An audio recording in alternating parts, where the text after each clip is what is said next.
Welcome back to the Wolff Den, presented by Win Again Academy. Great networking event tonight with Mark Moyer and the Club Room. Check it out on LinkedIn or reach out for more information. I'm Matt Wolff, founder and CEO of Ticket Time Machine. Today we have Dave DesRochers on the line. In the Den, how's everything going? Well, it's going great, man. I tell you what, that intro music woke me up. It's not bad. Canva's got some good stuff. Right on. We're going to tweak it a little bit, but once we Nah. get a professional artist to on board to sing something for us, we'll get that'll have to make do for now. You're a former NFL player, but I always like people to introduce themselves. I think they're better at it than whatever I can say about it. So give us a quick, 15-second intro, and then let's get into it. So yeah, I did play a little football. I attended San Diego State University on a football scholarship, and was fortunate actually to play a season of basketball too. So that was kind of a feather in my cap that I like to share to learn two sports in Division I. And then was drafted by the Seattle Seahawks and was there in '88 and '89. And then I spent a couple years in the World League of American Football, which was owned by the NFL owners. Spent 2 seasons in Montreal, and then that was that.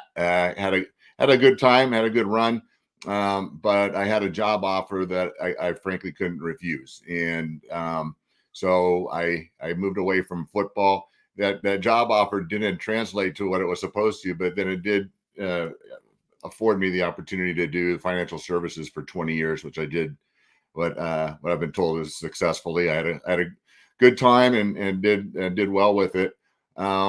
And then since then, I've kind of done a couple of startups, and I'm launching a nonprofit called the First and Goal Project, and that's where my passion is. And I think we're going to talk about that a little bit, and about an upcoming celebrity and veterans golf invitational that I'm hosting and doing a lot of fun stuff. Well, that's a much better intro than I could have done. We're going to get to all of that. Let's start with Super Bowl week. You are involved in some events out there. What are you going to be doing?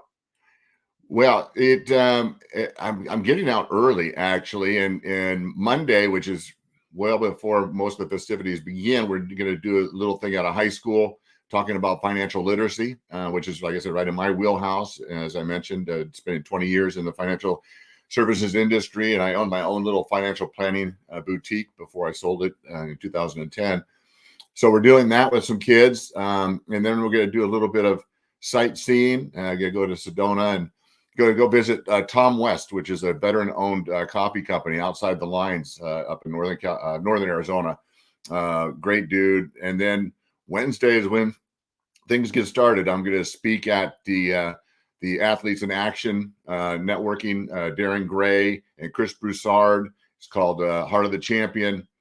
Sharing my testimony and interacting with a bunch of players. Sean Alexander, a Seahawks great, will be there amongst others. So that's going to be great. And then after that, we're going to do the NFLPA kickoff barbecue.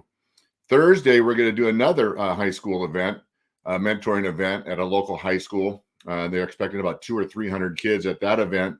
Once again, with a few former players, and just talking about life, and how to go about it the right way, and maybe sharing that we didn't always do that, and we learn from our mistakes. And so spending as much time with young people and leveraging what we are and what we do, I think is a great way to reach out to the community.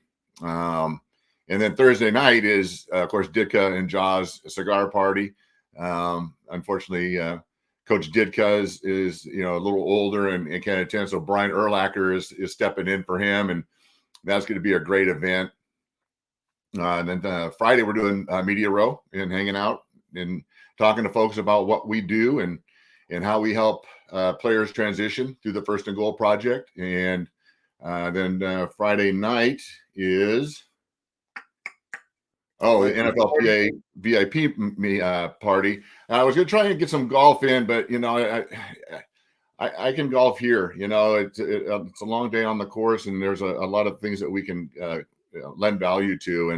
And then Saturday morning is going to be great. It's the NFL breakfast honoring Kirk Cousins with the Bart Starr Award. Great dude. and I just love, I love the big chains and the dance, and all the things he's been doing. But he's a great Christian guy, and so honoring him. And then we're off to Lee Steinberg's event that evening. So a lot of great events. Darren, big fan of what they're doing. We've had Darren on the show before. awesome. Got a chance to meet Sean Alexander at the Fatherhood Festival, and he was the nicest person maybe I've ever met in sports. The way he interacted with the fans as I'm just watching him, just going above and beyond, just a good guy. Can we talk? I just want to ask your opinion on the Tony Dungy situation, because I know he's involved with the breakfast, and there was a lot of heat on that. You are a man of faith, right? You're going to these events. Yes. And how do you navigate through, being a man of faith with the sort of the environment that we're in, where maybe some of it doesn't align? I don't know how to ask that question the right way, but there's certain. I guess I just want to hear your thoughts. Nothing, I don't give it a second thought, man. I don't change what I'm doing and how God has changed my life to fit into to any mold. So, I speak what my life is like and how it's changed and how I live my, I don't even concern myself. Now, I'm not familiar with the Tony Dungy incident or anything that you're referring to. All I know is that guy walks the walk. He's awesome. I have his daily devotion book. He's just a cool cat. That Friday morning breakfast, it has a faith tone to it. I don't know. And like I said, I'm not sure exactly what you're referring to as far as that, but it's not something I give a second thought to. I think men of faith need to be strong in that and not kowtow to the worldly stuff. We saw that recently with the hockey team. When the guys just stood up and said, look, my faith, I just can't do that. I can't wear the rainbow. And we have to allow people to do that. And for him to have the strength to stand up and be that firm in it, I think that's fantastic. I agree with that. I think you should always stand by what you believe in. Yeah. And conversely, if you want to support that, you could do that too. I am the last person to judge anybody. So, whatever it is you're doing, man, just do it. And, but that's what I'm going to do. Yeah. And I agree with that. The other hand was sometimes whatever your beliefs are maybe not cut out for, the masses. If you're speaking on behalf of someone, that's sort of what, without getting into the whole big thing, that's sort of what it was. And it's, okay. I see both sides. So it's just, but there is there's value to standing in behind what you believe in. And when that's one of the great things that I've learned about being on my own is I don't have to answer to anybody. I'll tell you how I feel. And if you don't like it, that's okay. I feel like I'm, on the right side of history and all of that. That's just sort of how I feel. You can't please everyone, right. But I think it's a good value to be able to stand by what you want. Now, that doesn't mean we can't learn and grow, right? And get educated. We all need to do that. And I think that's what, we need some of it, having a conversation from here instead of sort of yapping at each other and just, jumping on everyone. It's tough. You had a little taste of it. It's tough being in the spotlight, right? Yes. And it's tough too, that I think you mentioned the word conversations, and I don't see them anymore. I just see opinions being thrown at each other. And I don't see any dialogue or, it's a shame, but I have many arguments with people who agree with me. We agree with each other and we're just arguing. Like, what are we arguing about? Like, let's take that energy to have the conversation and really push the conversation forward, which is what everything is important. I'm wearing my same here hat, mental health. We want to push the conversation forward. It's always going to take there's steps back, stuff happens. We can handle that. But the goal is to push conversations moving forward, whether it's mental health, whether it's being a better person, a better father, a better family man, whatever it is that you guys are going to talk about in some of your events, which are great. I think the thing for me that I love about what you guys do and about these events is we talk about like how to be a better person, how to live a better life. And we do that by talking about what we did wrong instead of saying, you should do this, you should do this, you should do this. And I think because a lot of this stuff you would think is common sense on how you should act and what you should do, but people need to know, don't do this, don't do that, don't do this. And I think that's more helpful. Sure. I tell you, I spoke last year at the Heart of the Champion for the first time, sharing my testimony to my peers. I talk to young people, I talk to people in treatment and in rehabs, and that's easy to talk about. Because I made a lot of dumb mistakes, and so I try to help them, but I've never shared my story amongst my peers. And last year, Sean was at that event amongst a lot of other guys. And I'll tell you, I was apprehensive, but when I got done, to have every single one of them, especially Sean, come up and thank me for sharing that story. It's like, man, that's what God's put on my heart, is that, I went through a bunch of stuff. And if I don't tell anybody about it and then I persevered and look where I'm at now, well, then it was all for naught. It was just a bunch of just idiot stuff, So if I don't share, man, that, I get it, man. I went down that rabbit hole. I went and virtually lost everything. And then have built it back up to be able to sit here with you, to be invited to all those events. I'll tell you, 9 years ago, I wouldn't have been. I got to meet Randy Grimes at that event by sharing my story. Now he does a great thing, Athletes in Recovery, and I'm going to be on his podcast deal, on Radio Media Row. He's a fantastic dude, and that's what, he's not shy about sharing his story. And that's what, I'm going to be putting pen to paper and write my book. And it's because it's a comeback story, and everyone loves a good comeback story. Randy shared his story right on the very Wolff Den. Yeah, right on. So all these guys. And I say this every time. I shared my story, my mental health challenges, which it's hard. I hate to say this because they were pale in comparison with a lot of these other stories that you're going to hear. But for me, it was debilitating. It was paralyzing. All these are the words I used to describe it. But when I shared that, the results that you get, the outpouring of support that you get, the feeling that you have once you've shared it, you just don't think twice about doing it again. And that's very helpful to whether it's one person or a ton of people. Right. So it's great that you're able to share it because it's a great story. And we're going to get into some of it today to give people a little bit of taste of what you're talking about. I want to talk about sharing. It goes in hand because you played in the NFL, you retire, you're doing some financial stuff. The NFL, and I'm not there, it's just what I hear. They do a good job, it seems, orientation-wise. You get into the league, hey, watch out for your money, watch out the people you deal with, watch out for what you put in your body, watch out for this. And then yet, I don't know what number it is, a very much larger than that number should be, either ignores it, it's not going to happen to me, whatever that is. So after the career, when you start to do this, and this is when people have some real money, people like you can come in. You still got to watch out for who you're talking to.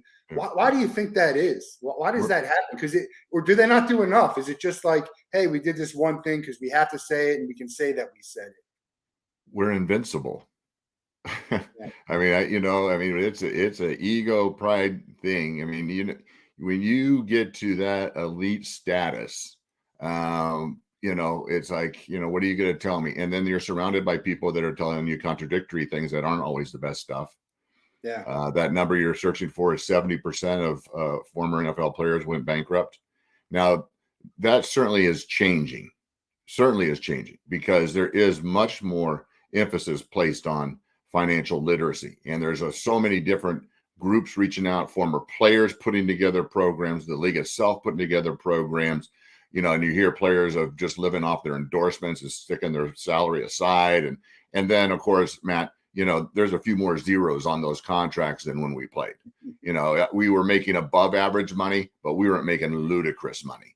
And now you really have to be hard pressed when cats are signing, $70 million, 50 million guaranteed contracts, once again, you'd have to be very frivolous and well, not very bright to lose that kind of money, but it still does happen, and guys get sideswiped even by their management and being told to do investments. And we've heard so many of notable names losing substantial sums of money and having to work, and it's a shame.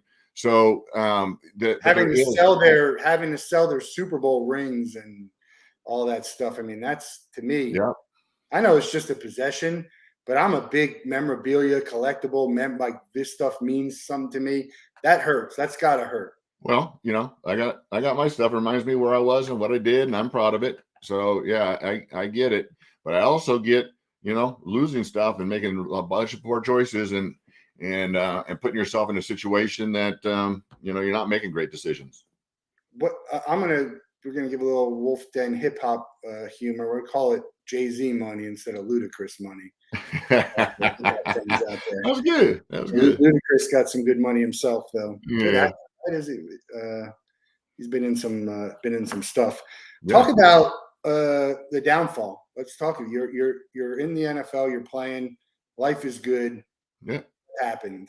Yeah, life was good, but I'd always been a little bit on the periphery. I've been a little bit of a party guy, even going back to my San Diego State days, and but it was it was a party, and I would tell you that probably there's a lot of us athletes or non-athletes that spent college doing those kind of things, but I ran pretty hard, and then through my professional football career, still, was kind of a party guy, but it was certainly manageable.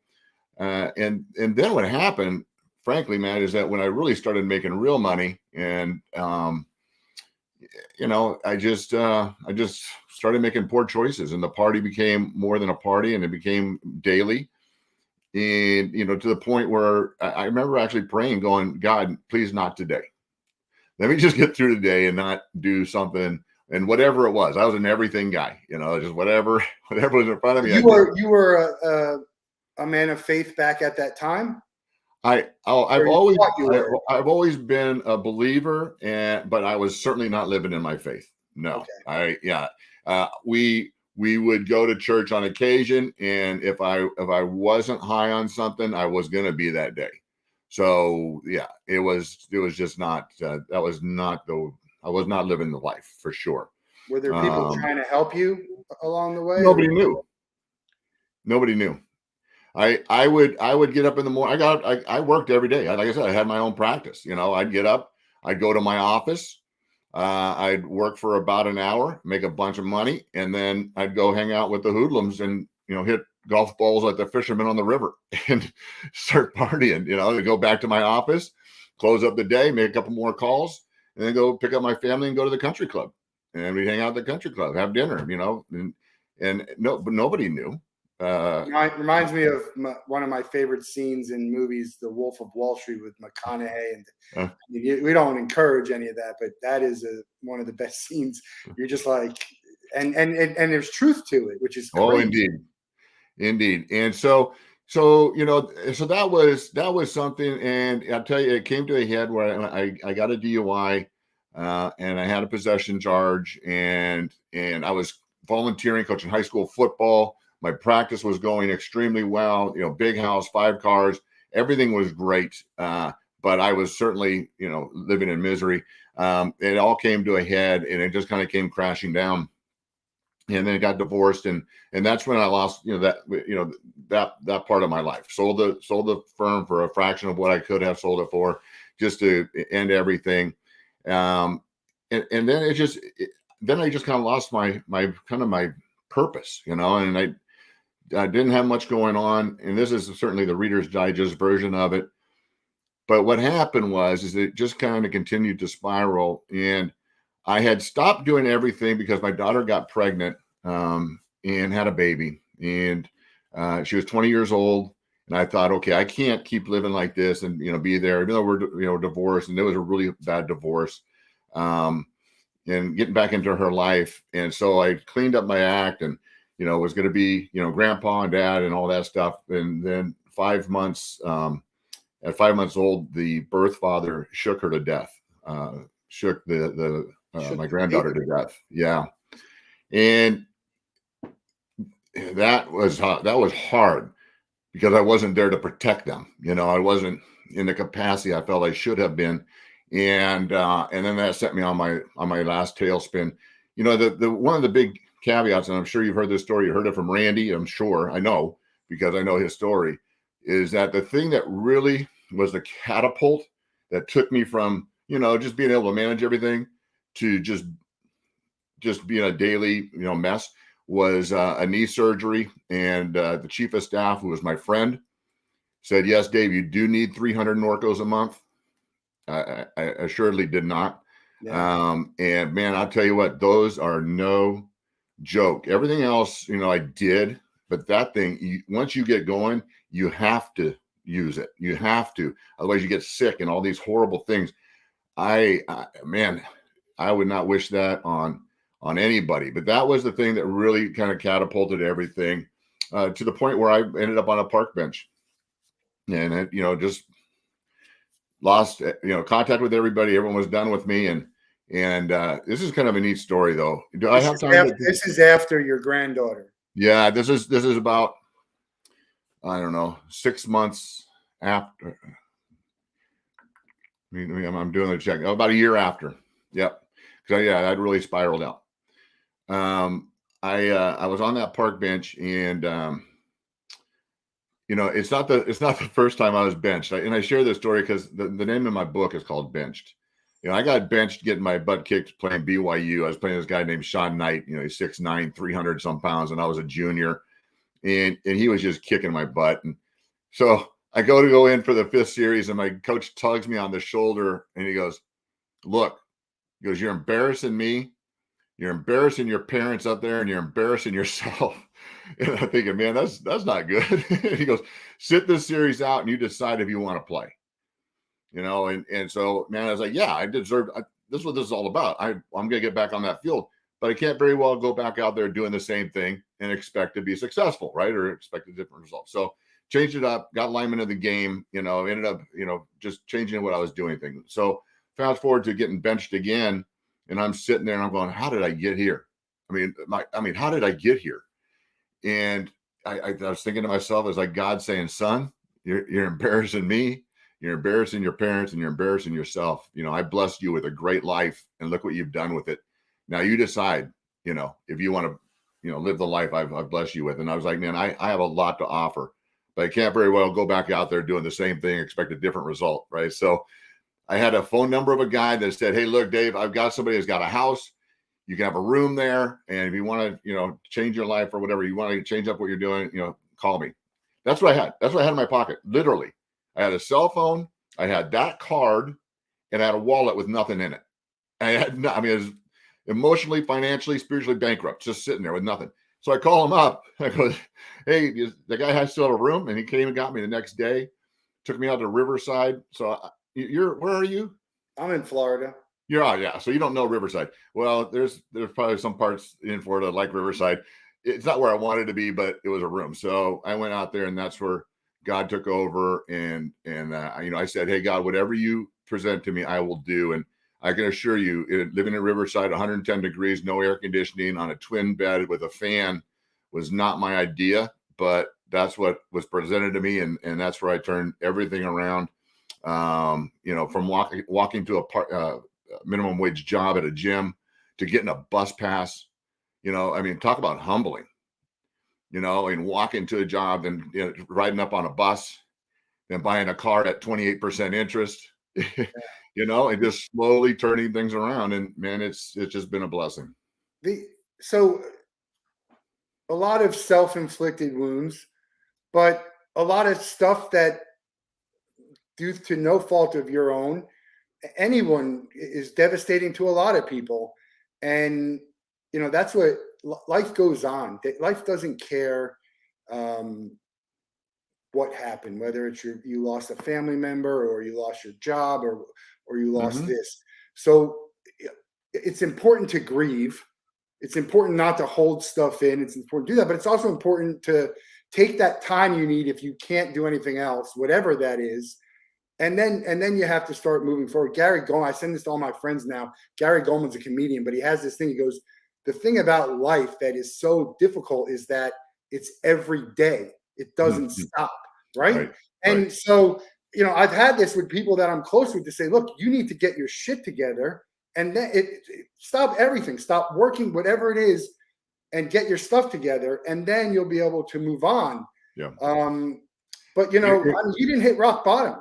We say there could have been a lot worse. Well, and so it's interesting the way things happen where you like, this is the moment, right? Because your daughter gets pregnant. That kind of helped you get somewhere, but then it's taken away, and then you go back down. And so it's like, these are things that happen, and it's just like they're wake up calls. Yeah. Another one I like, Matt, is people, if you ask them, do you think life is fair? Majority of people will say, hey, life's not fair. Well, if everybody thinks that life isn't fair, doesn't that make it fair? Because everybody's living the same life, I mean, it's not like some person has got it right all the freaking time, so life has its ups and downs. It doesn't mean it's not fair. Everybody has them. Taught my 7-year-old niece that lesson playing a game. She goes, that's not fair. I get, life is not fair sometimes. You're going to have to get used to it. I spent a long part of my life thinking that it's important because if you're right about something, then it's going to be okay. But it's not how life works. Whether you're right or not, whether it's fair or not, sometimes it doesn't matter. And how do you deal with that says a lot about you, but it also is going to, it's going to dictate where you go from there. Right. So you get yourself set. You're at this point, you're in God's hands. I'm Jewish. I'm probably closer to atheist. I don't know. I don't have a strong belief. I think it's hard to comprehend that everything happens for a reason. Although I think there are reasons that things happen. How do you navigate? You're just willing to take whatever. We had someone on the show who is firmly belief in this and has been through some tragedy and just continues to push through. How do you just take whatever happens as that's what's supposed to happen? I will. So when things don't go well, it's amazing. When things don't go well, frankly, it's because I had something to do with it. Sometimes the things are outside of my control, but there are a lot of circumstances that I've put myself into because of the poor decisions I made. And so it's like a lesson. It's like God's teaching me, okay, this is something that you need to fix and not do. And just like when everything is going well, that's the most difficult part for me, is not the adversity or the hard things, because I'm a battler. It's when things are going well, and that's when I start to lose. It's like, then it becomes, look at me, look how well I'm doing. Hey, let me donate some money. Let me be the guy. Let me come do a podcast. Let me go do this, and look at let me go to all those events at Super Bowl week. Hey, I'm a 2-year guy. That's not me. That's for me. That's God put me in a position that I could talk about what my nonprofit's doing, because we're going to help people with it. It's given me the opportunity to do this golf tournament. When we went to do this golf tournament, Matt, it was presented to me to do it. I'm like, no one's going to come see me. I mean, if I host a golf tournament, I could do one and maybe charge $100 a player and, get some money. But we're doing it at Coto de Casa. And I reached out to a friend of mine, Anthony Munoz, Hall of Famer, and said, yeah, Dave, that sounds like a great cause. I'll come do it. Then I reached out to Nate Boyer, who's, founded MVP with Jay Glazer. And then he comes out. Yep. He comes out and says, yeah, I'll be your co-host. And now we're lining up Hall of Famers and Timus line. And it's nuts. It's not me. I'm just kind of the catalyst. So I'm not sure if I answered your question, but I just know that everything has a purpose. And if it's bad, I'm going to learn from it. And if it's good, I'm going to relish in it and share. People want to help. There's enough people out there who want to help. Not everyone does, and that's okay. It doesn't make you a bad person if you don't want to help, as long as you don't impede and you're not hurting. Right. But it's not for everyone. It's just not. Yeah. And that's okay. But there's plenty of people who do, and there's a lot of causes out there that need help. Yep. Veterans for sure is up there. What was the number of? I mean, there's an obscene amount of veterans who are dying by suicide. 22 a day. Yeah. That's there's an organization called that too, right? Because we had Robert Owens on the show to talk about it. Some other veterans on the show. It's people want to help. So the more events we have like this, and I think that's good because you give people experiences. Yeah, they're more willing to, if they, and I'm guilty of this too, more willing to help if there's an experience attached to it or some type of, I don't want to say what's in it for me, but it's like, rather than just give you $100, let me play a $30 round of golf with some people. It's a cool experience. And then the rest of it goes. Right. I think people like that. And that's why these golf tournaments are so popular. Yeah, indeed. The First and Goal project, it's not launched yet. It's launching. Well, so yeah, our first program right now is in production. It should be done. I'm hoping by the end of the month. And I'll tell you, Matt, how I came up with the First and Goal project was I was just doing some, I don't know what, I like numbers. So I was looking at some statistics and I saw that when a team gets to be in a position of first and goal, their chance of success is 98%. They're going to score in one way or another, 98% of the time. That's a very high success rate. However, when they start on their own 10-yard line, their chance of success is less than 10%. So how does a team get to be first and goal? It's hard work, practice, coaching, being coachable, solid game plan, and then execution, right? And that's how you march down the field. And that's how you beat another player. And that's how you get down and have a chance of success.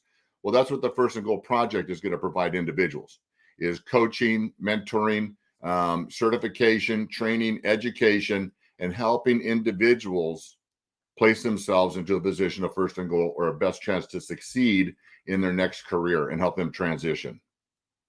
What's the success rate of the red zone as opposed to first and goal? I do not know, but it's less. Yeah, I don't know either. Yeah, I think it's around 70. That's not bad. Yeah. How about the Cowboys kicker missing all those extra points? Is that? I mean, what happened when you know what, man? Well, do you play golf? Very little. Okay. Well, if you ever get the shanks where you just hitting it off the hosel, no matter what you do, it just becomes a mental thing, Or Yeah. let's say that doesn't happen to professional golfers very often. No, but it has. Yeah. Just like if you ever hit your thumb with a hammer and then you hit it like 3 more times just because you're thinking about the doggone thumb. And well, maybe that's just me, but I've done it. So I felt so bad for that guy. I'm like, just make one, bro. Yeah. And then the first one got blocked, which I don't. Yeah. It didn't look like, but they said it probably would have missed anyway. But it wasn't even close. He duck hooked it and it was low. I mean, it was a chip shot. There's no way a guy should have got a hand on it. What do you like about the game today, and what do you dislike relative to when you were playing? Well, there's going to be a lot more dislikes. I think, unfortunately, I think the money has ruined the game. You can tell. You just tell. Just watch the game. Guys don't run as hard. I'll tell you what, man. If someone was coming up the middle with a ball, there'd be 3 guys like just coming at them. Guys just throw wings now. It's like there's just so much money. They don't want to hurt themselves. It just doesn't. I know there's rules now to protect, which there are so many like blindside shots or the ball's way gone and guys getting pummeled. That was unnecessary. But I'll tell you what, man, if you've got the ball, you're going to get hit. And guys don't hit anymore. Running backs don't run hard anymore. They run out of bounds. there's just very few players, and especially it always seems to happen once they get the big contract. Ezekiel Elliott, I mean, that guy ran he was a beast. He got the big contract, and he hasn't done anything for years. He just falls at the line of scrimmage. Yeah, he's a first and goal kind of guy. Yeah. So I that, and the other thing is that so when I played with a guy named Steve Largent. He was a professional. Caught the ball, handed the ball to the referee, got back to the huddle, and congratulated his teammates. Yeah. Now celebrations are guys, they push their teammates away. Yeah. And they point at their name. We played for the logo and the fans. They play, and here's my name, here's my number. But just watch a game and see how often guys push their teammates away. So I don't mind the celebration. I think it's a little bit too crazy. What I do mind is celebrating when you're down 3 touchdowns and you get a turnover or you score and you make it closer. I got my favorite Steve Largent story. This is many, many years ago. When I used to play fantasy football, this guy drafted Steve Largent 2 years after he retired from the league. So obviously, he didn't know that he retired and drafted Steve Largent. That's funny. So Chuck Knox, we had that happen. A guy did a backflip, and we were down like 24-0. And Chuck goes, "I don't ever want to see that again. I want you to act like you've been there before." Yeah. So Yep. I do get that, but I think it's entertainment now. It's become it is. Yeah. But I'm just talking about, it's more about the individual than it is the team. I mean, and then there's also the horrible stories, but it's more prevalent than, I don't know. It's taken some of the fun out of watching the game for me. Yeah. We talk about, and now we're going to see it happen with NIL. And now I went to San Diego State. We don't have the deep pockets to compete with some of these schools that can write, checks to these kids' NIL accounts for $1 million. So the playing field is no longer going to be, level, and it's just going to be crazy. And then now you're giving an 18-year-old $1 million. Where's the drive? Where it's going to be a sad state, and we're trying to do some things. A buddy of mine, J.R. Tolver, has put together a huge NIL education platform that's going to go nationwide to help, to the point you brought up earlier. What's the NFL doing to educate these guys with their money? Well, we've got to do it now for these kids who have no clue, of what to do with that kind of money. Yeah, you need another Marshall Faulk coming through. You get Faulk there, maybe you'll get big NIL money. I think that, and it's probably, I'm not the first person to say, but you could probably call holding on every play in the game, right? Oh, yeah. I'm surprised they haven't changed the rule to allow some holding, but not because it sort of becomes too subjective, and then it's like, Well, they have. If you keep it inside the shoulders, you watch those guys. I mean, that's how I played. I mean, I benched over 500 pounds. My strength was right here. And if you gave me your chest, I grabbed your chest plate, and they will allow that. I mean, it was gripped. The problem guys have is when they get outside and they start tackling. Well, then that's a penalty. So, but once you grab my chest, I'm just going to move so it looks like you're yanking me. Well, but that's well, you've got to be able to move with them. Yeah. A little bit. You got to be a little bit of an athlete to be with them, or you could get tagged on it. But most of the time, I would say the majority of those penalties, you'll see the hands are outside the shoulders, outside the grabbing the jersey, spinning the guys around, or just tackling them because they don't move their feet and get beat. Yeah. Who's going to win the Super Bowl? You have any thoughts on that? No. I tell you, the Eagles look really good. The Eagles look really good. So do the Niners. I love that kid. He's not irrelevant anymore. Is that unbelievable? I mean, there's an accomplishment to being Mr. Irrelevant. Yeah. You don't want to be the guy drafted before him or the guy who would have been undrafted. You'd rather be that guy. Well, yeah, because I went to the Mr. Irrelevant event here in Newport at the Balboa Bay Club. and they're showering him with gifts, and he gets a show, and he gets, I mean, that was actually really cool. I'm thinking, man, I would have, because I got dropped in the 12th round. I would have rather been the last guy than, the first guy in the 12th round. They don't have 12 rounds anymore. Nope. My friend's son goes to the high school that Brock Purdy went to, so he got a nice Brock Purdy jersey for Oh, for cool. the holidays. It's unbelievable what he's doing now. He's got some great guys around him. They added Christian McCaffrey, but still, plenty of guys put in his position didn't have the success. Well, but I'll tell you, I think I don't know. I mean, as far as I can think about, for all four of these teams, any one of them, justifiably can win this thing. I mean, they're all that good. I would say probably the Bengals have the hardest road just because, their offensive line is suspect, but they did great against the Bills. The Bills just are soft. I was surprised. I thought they were going to win it all. Yeah, but they're soft. You look at their offensive line. Changed in the middle of the year.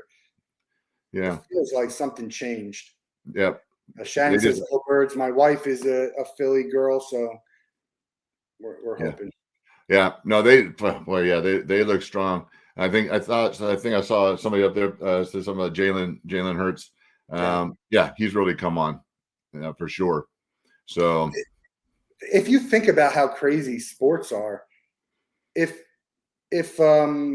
Trey Lance doesn't get hurt, if Garoppolo doesn't get hurt, Purdy might never ever see the NFL field. Yep. Right? I mean, that's you're a third string. You might never ever see the NFL field. Yeah. Guys like Steve Largent, undrafted to Dallas, got cut and ended up being a Hall of Famer in Seattle. Yeah, I mean, look, Kurt Warner, there's all kinds of stories, but sometimes you can play your way in, but sometimes you don't even get a chance to play your way in. Right. No, and it's great, and there's a lot of guys too, though, Matt, that get that opportunity and just fold and don't capitalize. And that kid, man, it's funny too. They're talking to him after this last game, and he's quoting like he's been in the NFL forever. He goes, "Well, that's what it's like in the NFL, and this is what we do. Championship games and playoff games. Like he's played a ton of them. It's just one. Good for you, young man. He's like, yeah, this is my role. I'm in it. It's always been a quarterback league, but I thought that there was a little bit of time where running backs were kind of taking over, and now it's back. I mean, they're in good hands. You got Lawrence and Allen and Mahomes and Purdy. Because they are running backs. Yeah, they're running backs that can throw the ball. Yeah. They're in good. NFL is in good hands. I think for the future, good competition. That the first week of games were some of the best games we've seen, and God knows how long. You watch a lot of football now. Do you go to the games? This year, gosh, I think I went to more events this year than I have in the previous 10 combined. And, it's neat to get invited. I mean, it makes it a lot easier when it's free to go, So even traveled up to San Francisco and watched them play the Saints. That was fun. And watched them play the Hawks and, going to SoFi and that monstrosity of a stadium. And, I enjoy going. I enjoy watching games on the weekends. If I have time just to defrag and relax, that's of course my go-to, because I could just sit and just chill, and my girlfriend gets a kick out of it because I'll say holding or this or this guy should have done that, and then right after I get done saying it, the announcer will say, "You should announce." I'm like, well, no, I shouldn't, because I have no interest in doing that. But I just, when you know the game and you kind of can, just kind of not think about it and enjoy the competition. That's pretty cool. I like, this has come up a lot, like Tony Romo. I'm a big fan of him in the announcer's booth, because he kind of, people say he kind of sounds like the guy just sitting on his couch and kind of talking about it. Some people like it, some people don't. I hated him as a player because I do not like the Cowboys, so I rooted against him all the time. But I think he's doing great in the booth. It's funny, Matt. So this is the beauty. I think we touched about it earlier, to having different points of view, right? And still be able to have a conversation. And I'm going to still talk to you after this.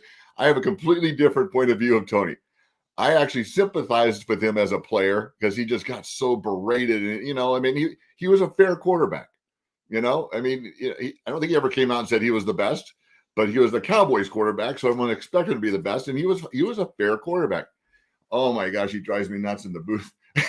Yeah, no, I get it. I understand why he would. I don't agree with it, but I understand why people do. That's right.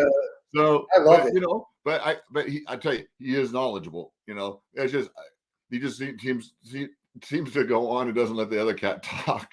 Yeah, well, Nance is a professional. He actually Jim Nance went to my high school in Marlboro, New Oh Jersey. yeah. Shout out to hopefully. I'd love that, Jim. If you're listening, come on the Wolff Den. Let's talk Marlboro High School.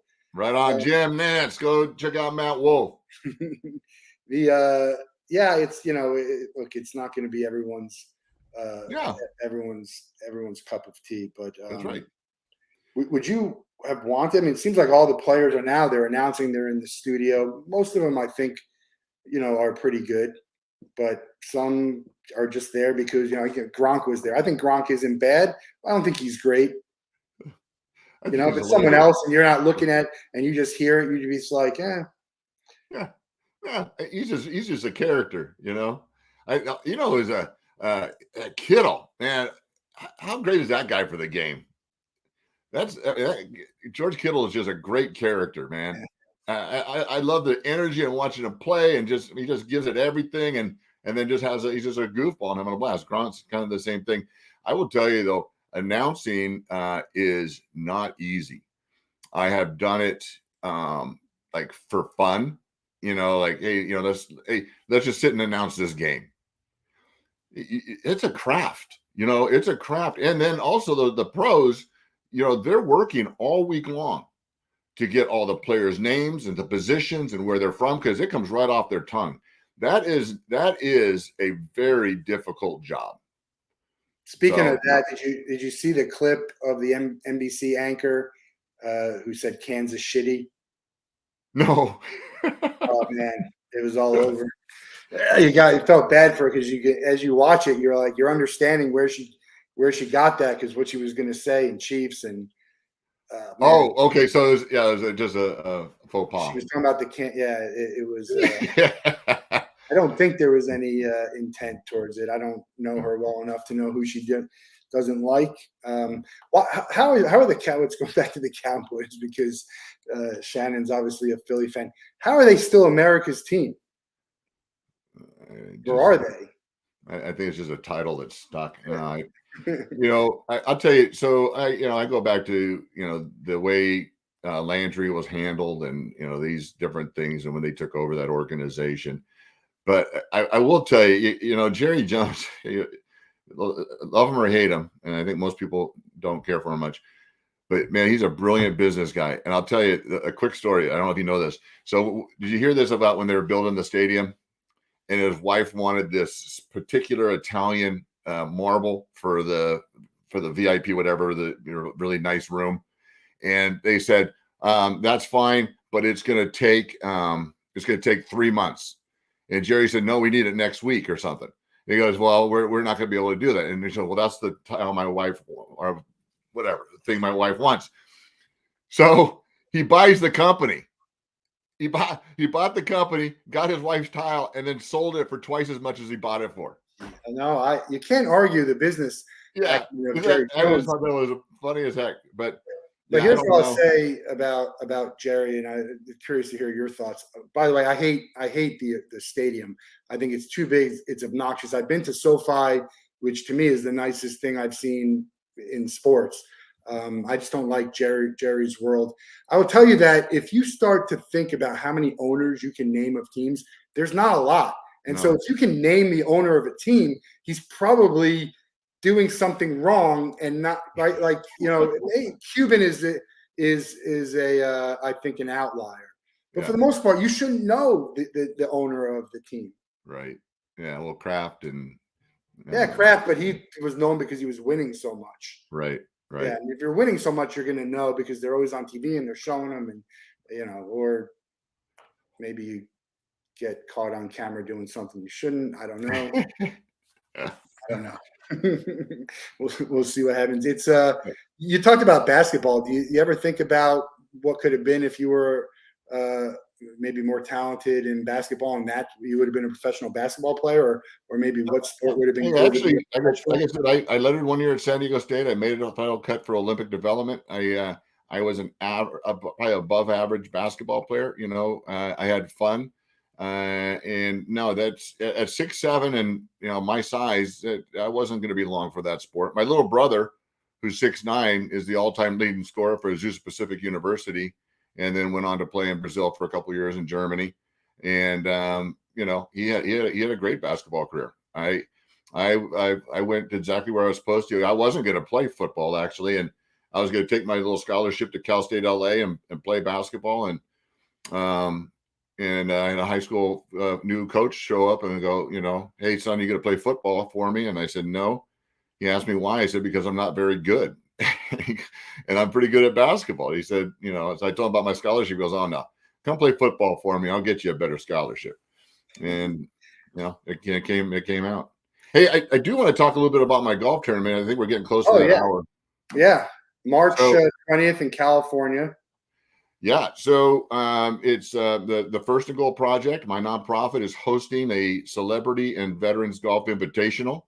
I think I did touch on it. That Anthony Munoz and Nate Boyer are my co-hosts. Tony Baselli, Hall of Fame, Marshall Falk, Timu Solani, Hall of Fame hockey. I have 4 of the cast members from the Mayans, really cool dudes: Emilio Rivera, Frankie Loyal, Joseph Raymond Lucero, and Michael Irby. 3 of those cats are in recovery, 7+ years of recovery. A really kind of a neat story. You wouldn't know it to look at them on the screen there, but those cats are really cool. But we've got Leroy Glover and Tommy Harris and Byron Scott, John Barry.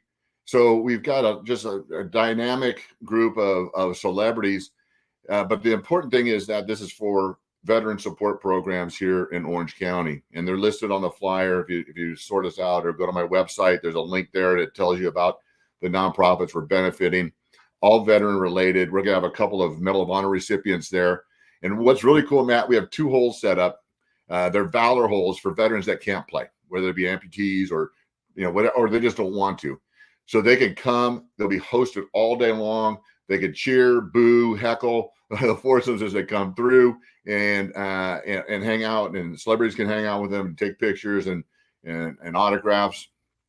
We're going to sponsor veterans. So if there are people that are saying, well, gee, I'd love to contribute to this, we're sponsoring veterans that can't afford to play. So they just bring their clubs, and you're on Coto de Casa. If you're not familiar with Coto de Casa, it's a private club inside of a gated community in South Orange County. Exclusive Robert Trent Jones Jr. Golf courses. There's 2 of them. We're taking them both over, and they're just gorgeous. And it's going to be a fantastic day.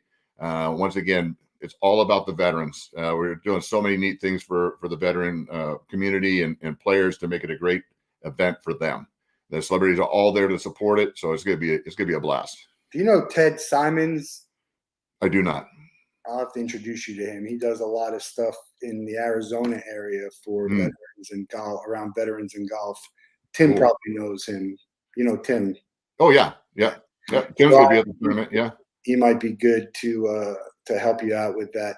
A side note: how in the world did Timu Solani in Korea not win a cup? That's crazy to me. I am not a hockey guy, but I will tell you. Hey, so when I played my 2 seasons in Montreal, I would, after the game, I'd go to, are you familiar with Montreal at all? I was there once. Okay, yeah, well, so, everything's like French. So we would go to La Cage Sport and go down there, and there was a sports, whatever bar. And there'd be 60 TVs. And we're in the NBA finals and the Montreal team. The Montreal team would be on a 24-inch in the corner. And then the NBA finals being that, and the rest of the 60 TVs are all hockey.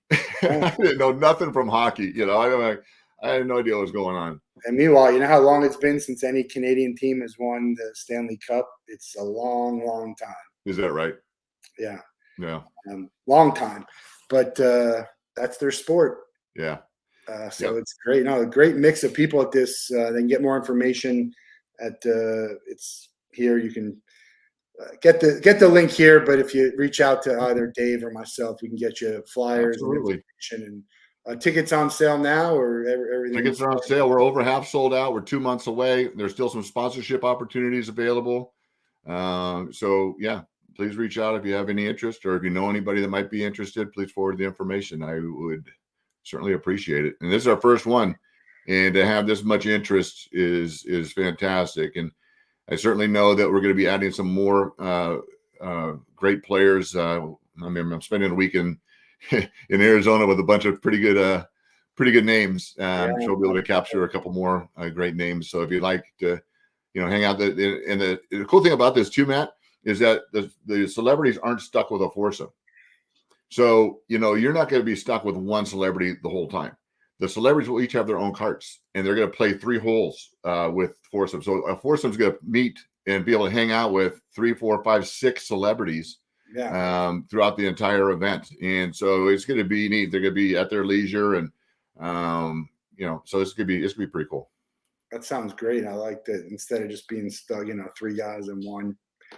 Great to have that. Even maybe, I don't know, if you get enough of them, you could have a celebrity at each hole, and then everyone plays through and gets to hit all of them. I don't know. That's just me thinking. We are. I'm a big Mount Rushmore guy. Give me your Mount Rushmore for the NFL. It could be the 4 best ever, or your 4 favorite that you watched.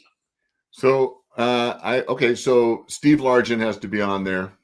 Okay. Rocky Blyer has to be on there. I've met Rocky, and I just, as a kid, grew up that story. Jack Youngblood is the reason I played the game. I mean, it's just, him playing with a freaking broken leg, and he was just a beast. And who would be my 4th? Yeah, because then you start getting into some names. And who tugged on me? I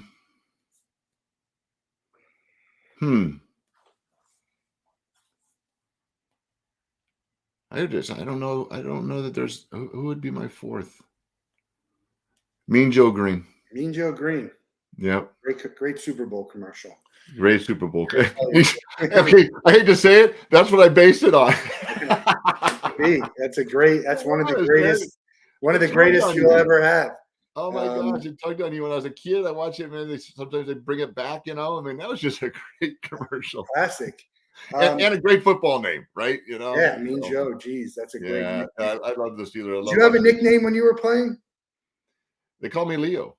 Leo DesRochers. Yeah, it's spelled different, but it was the old guys. I have a baseball with Leo DesRochers' signature on it. Is that right?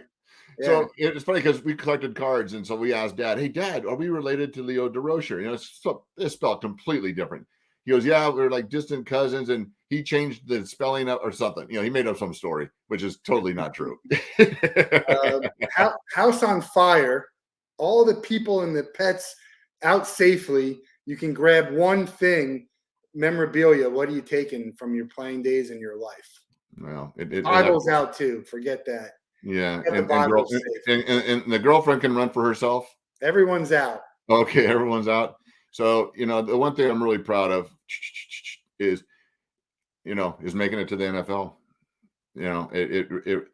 Being a 12th round pick, being wasn't even going to play football.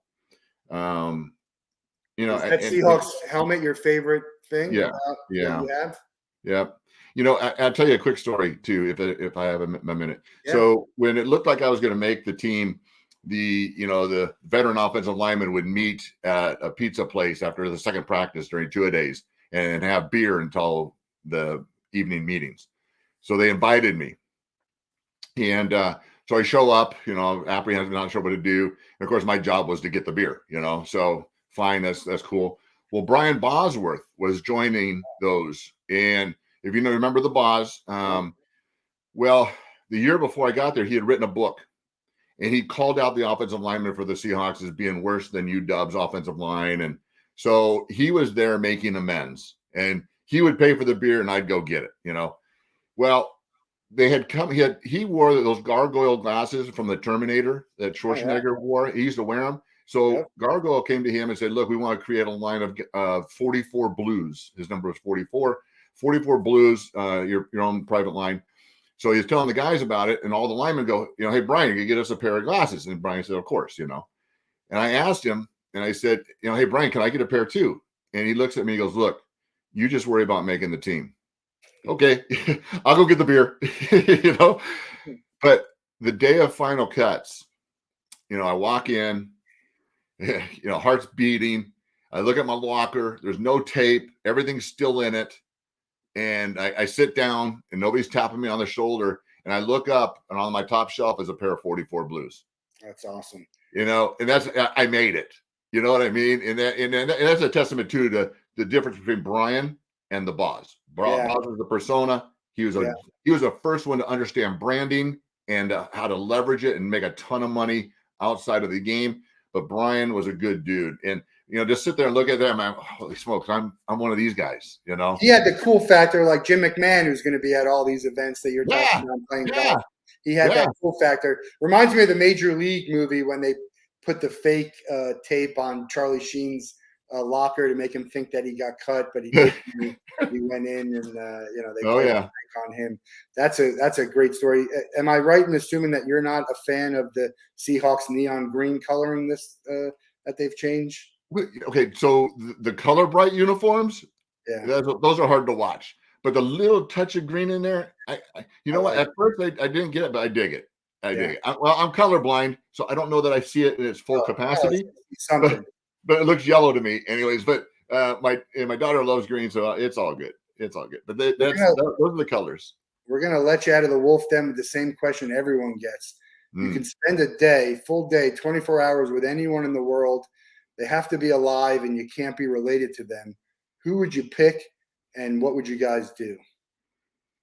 Preferably someone you don't know who you can just call and hang out with, someone you haven't met yet. Yeah. And, I've been so fortunate to have been able to meet, somebody like on that list, and meet people. But one of the guys on my Mount Rushmore is Jack Youngblood. And I have not ever shaken his hand, which I hear is like, shaking hands with Bigfoot. It's just, I don't know. I can't really describe the influence he had on me watching him play. And there was just something about it that drove me to want to play the game. And I've heard he's just a great guy. And so really it's like, I'm a golfer. I know he's an outdoorsman, I think, like a hunter and all, whatever, I'm down to do whatever it is he wants to do and just chop it up with him. I met Jack at the Gridiron Greats Hall of Fame Gala last summer in Chicago. I'm a Gator. He's a Gator. So obviously a big fan of what he's done. But I think he's probably going to be at that cigar party. I'm hoping he is. It would be an honor to shake his hand and meet him for sure. Yeah, that would be great. Well, great choices. Check out the firstandgoalproject.com. Celebrity and Veteran Golf Invitational, March 20th in California. If you're out there, go participate, sponsor. If you're not out there and you know people who are, share the information so we can make this a big event and give back to the veterans. Really appreciate your time and looking forward to seeing you out in Arizona. Definitely at the cigar party. I think I'm going to be at the Heart of a Champion, but at least at the cigar party. And it's going to be a great week. With a lot of great people, and appreciate your time here, and we'll talk to you soon. Right on, Matt. Thanks for having me. I appreciate you, buddy. All right. Thanks a lot, Dave.